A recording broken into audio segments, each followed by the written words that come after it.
Sim Notícias. Oferecimento. Móveis Rimo, seu sonho, sua casa. Ótica Veja, há 45 anos sua melhor visão. Centro Linhares.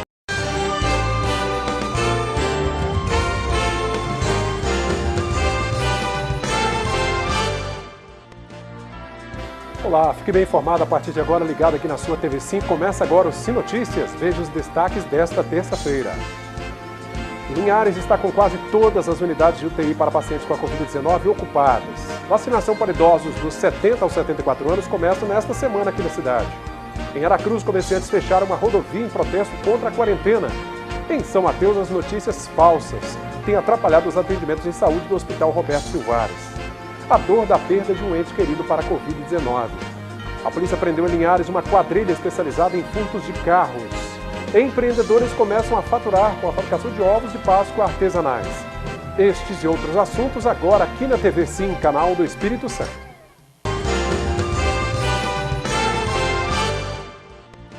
Olha, continua altíssima a taxa de ocupação de leitos de UTI Covid-19 nos hospitais aqui de Linhares. Bom, no Hospital Rio Doce e no Hospital Unimed, do bairro Colina, todas as vagas estão ocupadas.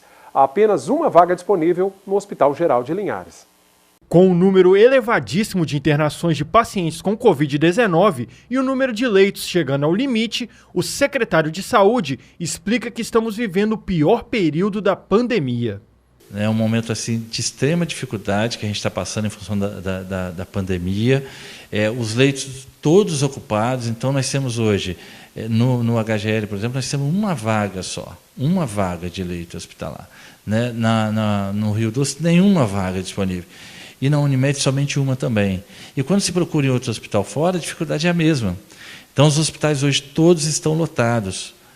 Ele alertou também a população para que não promova festas clandestinas e respeitem os protocolos de saúde. Segundo Saulo, não é fácil providenciar mais leitos, principalmente pela falta de profissionais.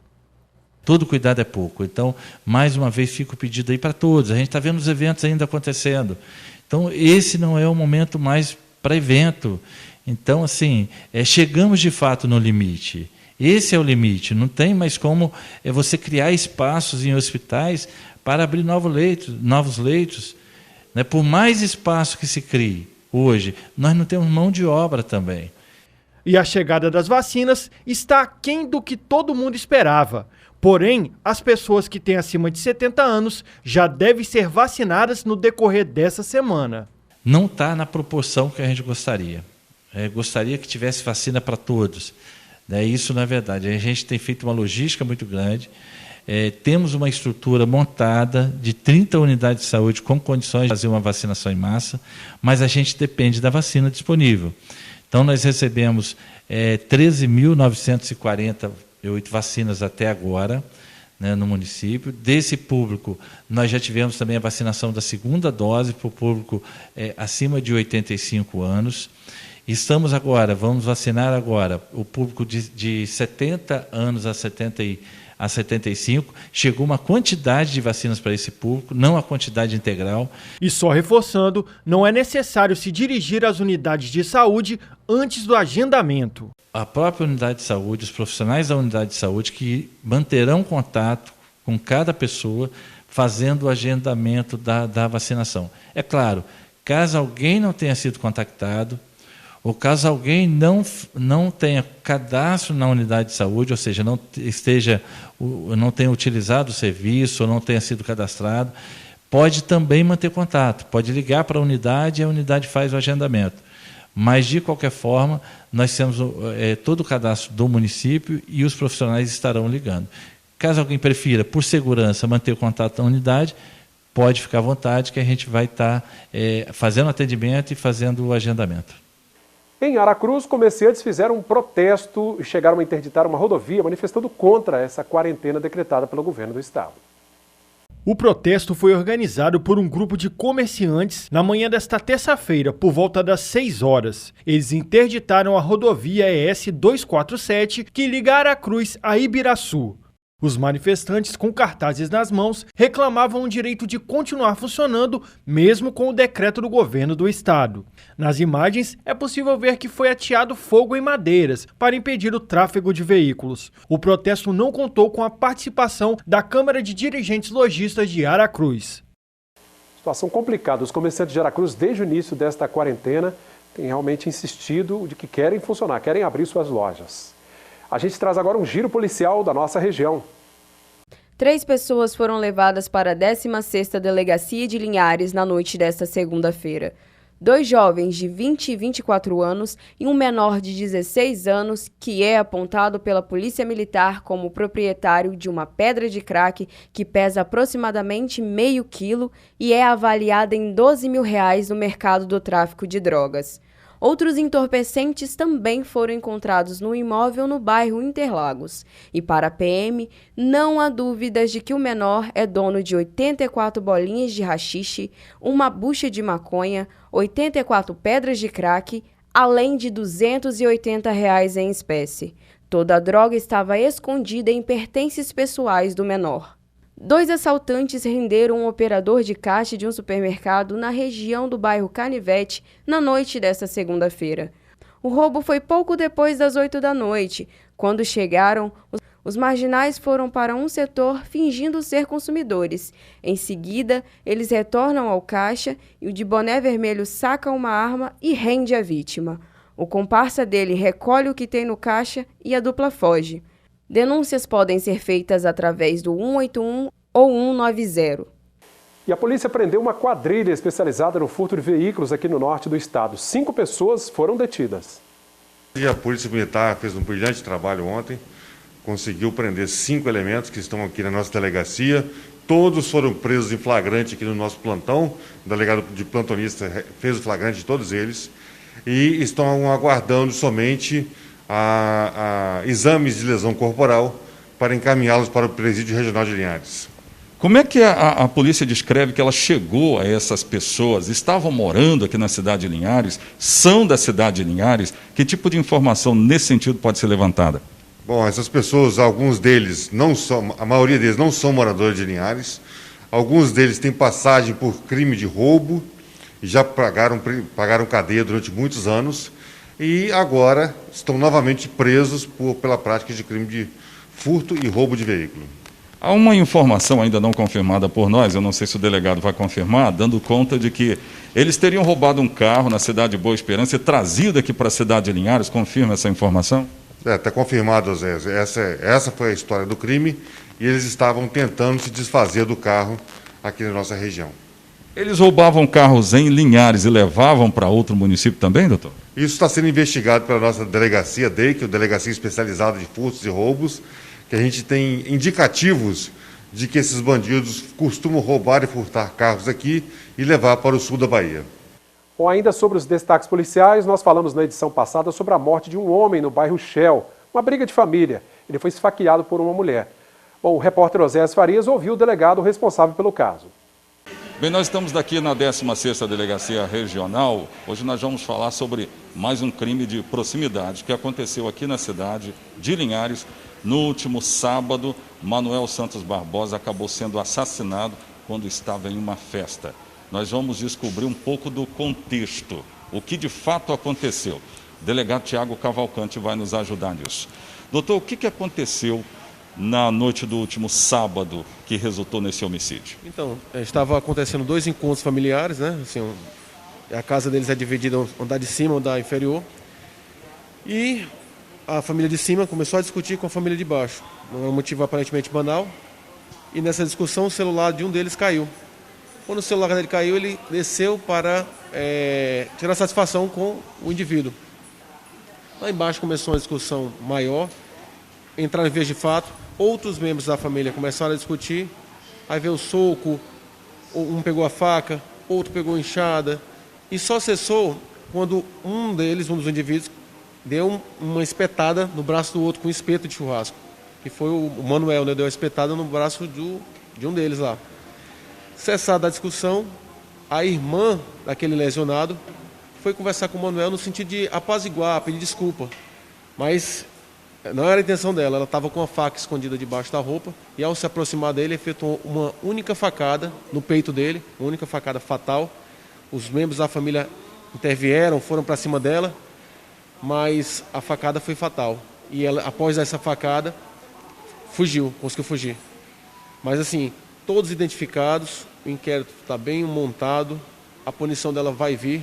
Eu peço até que quem tiver informação do paradeiro dela ou que mantenha contato com ela, faça a sugestão que ela se apresente. É a melhor opção agora. É melhor que ela sofra a justiça legalizada do que porventura estar por aí e sofrer algum tipo de revés da própria sociedade.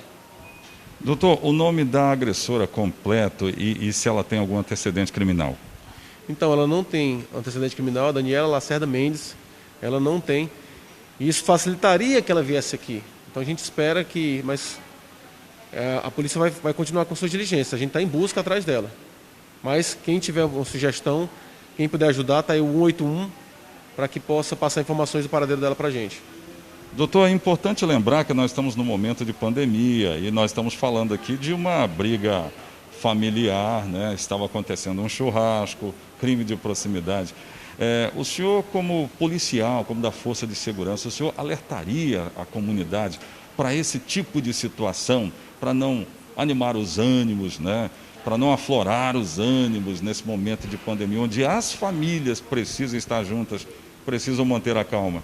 Então, realmente assim, o momento é muito difícil para toda a sociedade. Não há dúvida de que os ânimos estão exaltados. Então, o ideal é que, nesse período desses 14 dias, realmente reduza o álcool, reduza os eventos. É um período que já está quase no fim. É um pedido do governador para que a gente consiga controlar mais esses números alarmantes nos hospitais. Então, o que a gente puder fazer como sociedade seria bem-vindo, sim. Bom, quem puder ajudar a polícia, então, é só ligar para o Disque Denúncia 181 ou 190 da Polícia Militar para, de repente, localizar essa mulher e prendê-la, né? Veja como fica o tempo nesta quarta-feira de outono em todo o norte do estado.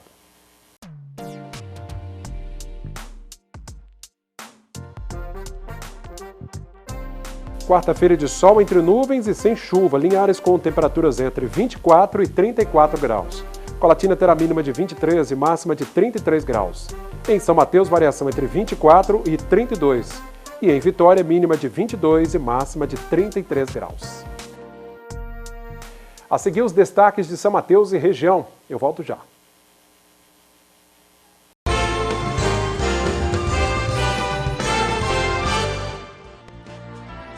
De volta com o nosso segundo bloco de hoje. Bom, diante das informações falsas que circulam pelas redes sociais, a Secretaria de Estado da Saúde enviou uma nota à imprensa negando que pacientes estejam morrendo na fila à espera de atendimento no Hospital Roberto Silvares, que fica em São Mateus. Segundo a Secretaria Estadual de Saúde, desde o início da pandemia, o governo do estado adotou a estratégia de qualificação e reestruturação da rede de atenção à saúde e o fortalecimento do papel da regulação do estado, com o objetivo de garantir o acesso à atenção hospitalar em todas as regiões e aos pacientes de que desenvolvam formas graves da doença. Segundo a CESA, a Rede SUS Capixaba está sendo ampliada através do programa Leitos para Todos e os novos leitos serão ofertados nos próximos dias. A expectativa é que até o final do mês de abril, a Rede SUS Capixaba esteja ofertando novas vagas. Por mais que tenham novos leitos, a população precisa estar fazendo sua parte. O comércio segue mantendo a quarentena, mas a movimentação nas ruas permanece. A circulação de carros é intensa. Agora, para onde vão os condutores, ninguém sabe, já que as lojas estão fechadas. Pois é, não bastasse todo o drama que a gente vive, né? A gente está vivendo em função da pandemia, tem ainda as fake news que atrapalham bastante. A repórter Nariane Lopes conta a história de quem perdeu um ente querido para a Covid-19 em São Mateus. Milhares de famílias não deram o último adeus. Uma doença que desafia a ciência e está mudando o mundo. Em alguns casos, uma gripe. Depois, a falta de olfato. E logo depois, o paladar. Já em outros casos, nenhum sintoma. Um ano após o surgimento do vírus, ainda existem muitas dúvidas sobre a Covid-19, vírus que tem ceifado vidas diariamente. Tatiana viveu de perto a luta contra o vírus. Seus pais contraíram a doença no final do ano passado. O pai conseguiu se recuperar, mas sua mãe veio a óbito há 2 meses. Emocionada, ela conta um pouco sobre sua experiência e sobre a dor da falta do adeus. A experiência, infelizmente, de um sentimento ruim, da perda, do afastamento e de não poder se despedir da forma que a gente gostaria. Eu não sei até quando o sentimento ainda continua, a gente pede forças a Deus e eu desejo até assim, que as pessoas não passem pelo que eu estou passando, não desejo para ninguém. Eu falei isso outras vezes na minha casa, com os meus amigos, porque não tem como mensurar o tamanho da dor, da tristeza, é imensurável. Eu não imaginava que o vírus fosse chegar na minha família. Eu tinha medo até por causa do meu marido, porque é do grupo de risco, mas em nenhum momento eu imaginava que fosse chegar na casa dos meus pais. Assim, para mim foi algo que me deixou muito surpresa e me deixou com muito medo naquele momento de perder o meu pai. Eu não imaginei que eu perderia minha mãe. Tatiana perdeu a mãe, a Larice, a avó. Mãe e filha passam pelo processo de luto e readaptação. É uma dor muito grande, né? Inclusive a gente vem evitando até ir lá na casa do meu avô, né? A gente vai, assim, às vezes ver as cachorrinhas. Meu avô que vai mais lá em casa agora. Mas sempre quando eu chego lá, eu espero encontrar ela sentada no sofá ou então fazendo a comida que ela sempre fazia pra gente. É muito ruim. Eu converso às vezes como se ela ainda estivesse aqui. Eu acordo de manhã, eu vejo uma foto dela e eu começo a perguntar algumas coisas para ela, como se ela estivesse. Eu tenho às vezes essa sensação, porque não teve a despedida, né? Não teve o adeus, não teve o abraço, o beijo. Em um bate-papo emocionante, a gerente de loja lembra de cada detalhe e deixa um recado para quem ainda tem dúvidas sobre o que a doença pode causar. Se vocês realmente pensarem assim, no que esse vírus tem trazido de dor, se cuidem. Cuidem de quem vocês amam, mantenham o distanciamento, usem máscaras. Faça a higienização das mãos corretamente, porque você vai estar cuidando de você e de quem você ama. Depois de tudo que aconteceu, eu procuro, né, me cuidar mais da minha família também, né? Me proteger, porque eu sei que o vírus ele ainda está aí, ele está rodeando a gente, rodeando as pessoas. E a gente nunca sabe, né, se a gente vai pegar. E eu tento evitar agora ao máximo me expor, né? Expor minha família, consequentemente, e me cuidar mais. Vamos agora ver como fechou o dia o mercado do café.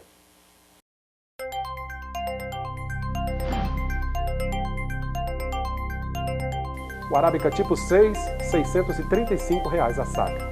Arábica 7, R$ 447. E o Conilon tipo 7, R$ 411 a saca.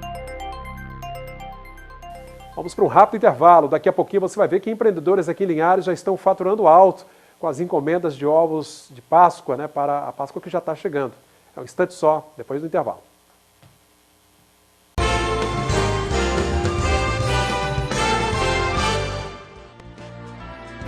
Falta pouco mais de uma semana para a Páscoa. Aqui em Linhares, empreendedores apostam nas boas vendas dos ovos de chocolate artesanais.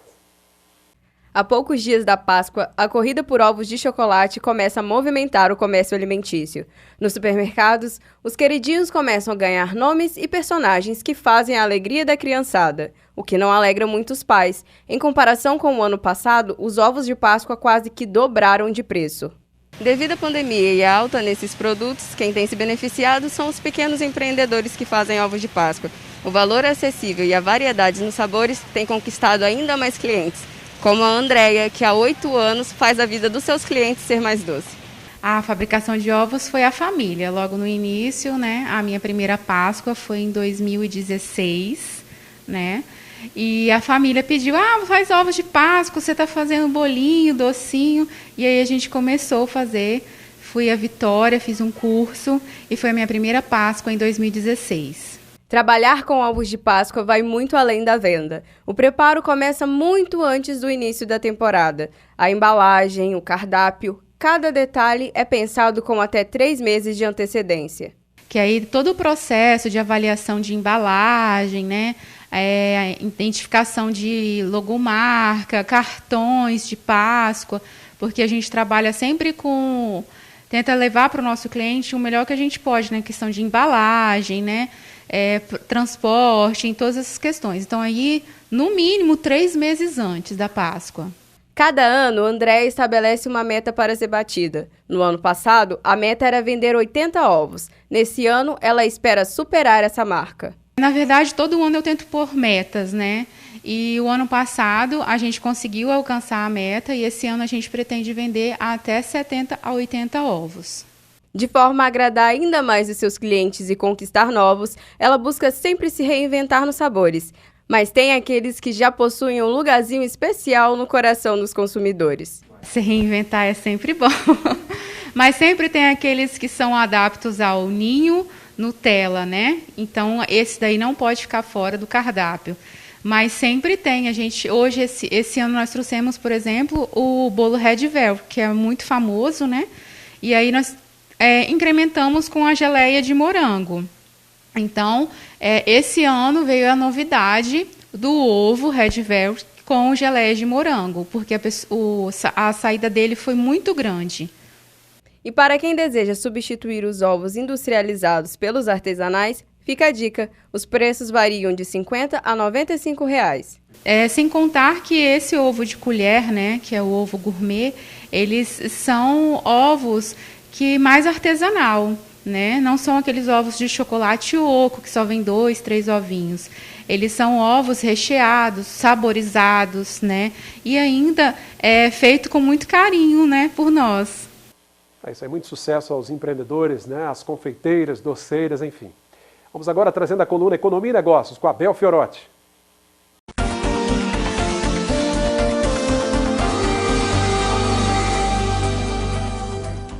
Olá, meus amigos. Hoje eu quero passar para vocês informações muito importantes aqui dos Estados Unidos no que diz respeito ao assunto da pandemia do coronavírus. Já estamos aí há mais de um ano com pandemia, com números atualizados aqui dos Estados Unidos. Tenho acompanhado pela imprensa a dificuldade, a situação crítica da pandemia no Brasil, inclusive alguns governos estaduais aí, inclusive do Espírito Santo, declarando lockdown, o distanciamento e também a parada das atividades.